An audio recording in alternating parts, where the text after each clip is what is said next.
Hey, how's it going, YouTube? You got Team Empire here. You got Tom here. Just got back from Philadelphia Regionals. I just got another top 8. I was running Chaos Plants. This is my deck. 1 Gorz Emissary Darkness, 3 Chaos Sorcerer, 1 Caius, 1 Reaper, 1 Sanguine, 1 Plague, 2 Veiler, 3 Rykos, 2 Debris Dragon, 2 Card Troopers. For the plants, I got Double Lone Fire, Dandy, Glow Bulb, Spore, and Mystic Tomato. Thumbs up for the Pikachu Spore. Magic lineup is Triple Pot of Avarice, Charge, 1-for-1, Foolish Burial, Dark Hole, Monster Reborn, and Double MST. Traps is Double Limit Reverse, Double Warning, 1 Mirror Force, 1 7 Tools, and 1 Call the Haunted. For deck choices in my main deck, monster lineup was pretty standard. There's nothing I'd really change in the monster lineup, except maybe I dropped 1 Chaos Sorcerer for a 2nd Caius, since at Philly I really didn't drop Chaos Sorcerer as much as I thought I'd need to. Let's see, for the Magics, Double MST is necessary in this format with Dragoonities, GKs, all that hate. Really, the Magic was solid. I never drew anything, I never had really bad hands with this deck at all day.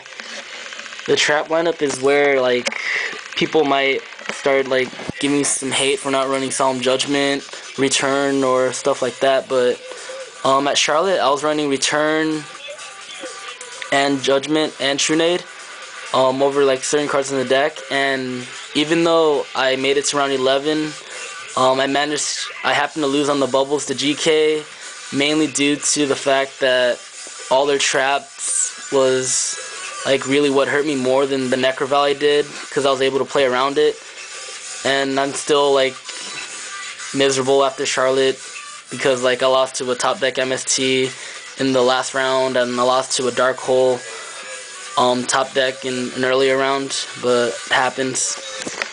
Traps, maybe I'd adopt the Limit Reverse for Torrential, and that's about it. And 7 Tools was MVP card of the day.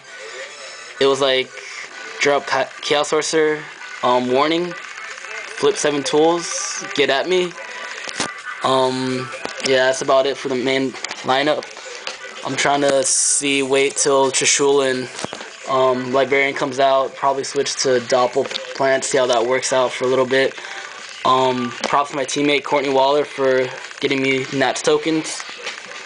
For the extra deck, it's pretty standard. It's I mained the Fortress Dragon, Double Formula, Armory Arm, Catastor, Iron Chain, Brionic, Arcanite, Colossal, Scrap Dragon, Ancient Fairy Dragon, Double Black Rose, Stardust, and Shooting Star. I was actually surprised that I never went into first turn Shooting Star at all this entire regional. Usually I drop it at least once or twice, every regional, but I never dropped Shooting Star at all this entire regional, so I was really surprised about that. The Double Black Rose put in work. I didn't need 3 at all the entire tournament. This card destroys Gravekeepers. Set up with Ancient Fairy Dragon and protect it, and you kill Gravekeepers. This card won my Gravekeeper matchups by itself. Then I preferred running Colossal Fighter because I like being able to do the Colossal Armory Arm OTK. For my side deck, I actually mained 1 Banisher. It worked really well when we all went to game 2. Yeah, double T-King, double Sidra, 1 Banisher, double Knock, 1 Dust Tornado, 1 Mind Crush, 1 Oppression, double Chain Disappearance, double Malcat, and Compulse. My changes to my side deck that I made after Charlotte was I added in the Malcats, the Oppression, the Mind Control, after deciding that Decree really did not work out for me at all as a sideboard. and Malcats were just amazing the whole day. Where like I played GK, like Evan, this one guy that topped that Charlotte with GK, with the Malphix side. He sat in like skill drain and all that, and like Malcat just destroyed, basically won me games. Banisher put in a lot of work. It did its job, as I usually summon him just to bait out bottomlesses, waste their Book of Moons, Econs, Warnings, just because they want to protect their monster. And this card was just like, if you know how to like play your deck, you can play around Banisher, you can play around T-King and Sidra. Like, I love siding into stun. It's just what I usually do, and people really expect it, except my first round opponent was like, we both sided into stun, so it was like a stun mirror match game 2, and he was like, apparently your stun monsters beat my stun monsters, since he only sided in T-Kings and Dynas, and my Sidras ran over his T-Kings, and my T-Kings and Banisher ran over his Dynas. Changes I'd make to the side deck would be, I would drop the Mind Crush, drop the Oppression, and probably like put in some Graveyard Hate, since Frog Monarchs was my only loss the entire day, and I realized how bad that matchup was if they were able to get the engine going.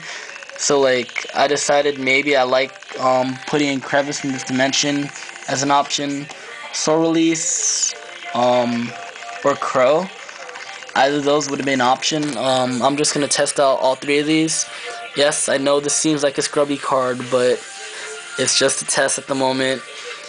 And it's nice when they're, like, game 2, they go first or whatever, and they do their shenanigans with Salt Frog, dump all their stuff in the graveyard, and you just soul release everything away. So I was thinking about that. I like Crevice and Crow just for the fact that you can chain to what they do, so you make them, in essence, minus a card.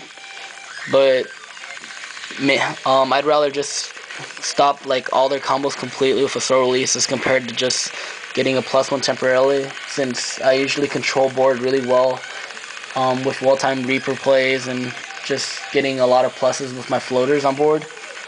I'm also trying to figure out how to fit either Bottomless into my side or main, because that card is just amazing, I realize, and I wish I had mained it or sided it throughout the regional, but it is what it is. 475 person regional, I went 8-1. I managed to redeem myself after Charlotte. Yeah, that's all I gotta say. Thanks for watching this video. Thumbs up for more videos. Alright, peace.